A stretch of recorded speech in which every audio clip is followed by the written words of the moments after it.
தெரியாமல் கூட வருகிற பிப்ரவரி 22ஆம் தேதியை தவறவிட்டு விடாதீர்கள்.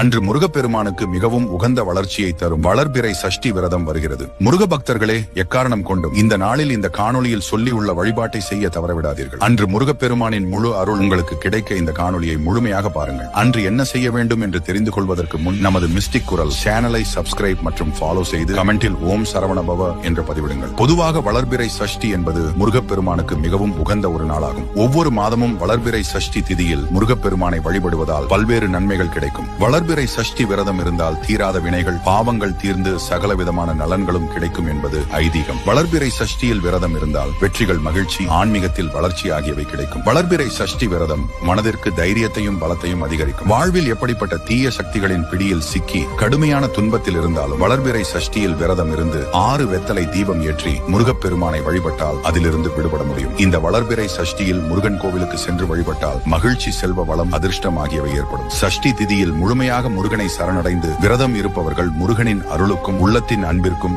நெருக்கமானவர்களாக ஆக முடியும். முக்கியமாக இந்த நாளில் எக்காரணம் கொண்டு யாரிடமும் கடன் வாங்கக்கூடாது. அதே போலவே அன்று அசைவம் சாப்பிடுவதையும் முற்றிலும் தவிர்க்க வேண்டும். இந்த புண்ணியமுள்ள விஷயத்தை அனைத்து முருக பக்தர்களுக்கும் பகிர்ந்து ஒரு நல்ல விஷயத்தை பகிர்ந்து கொள்ளுங்கள். அவர்களும் முருகனின் அருளால்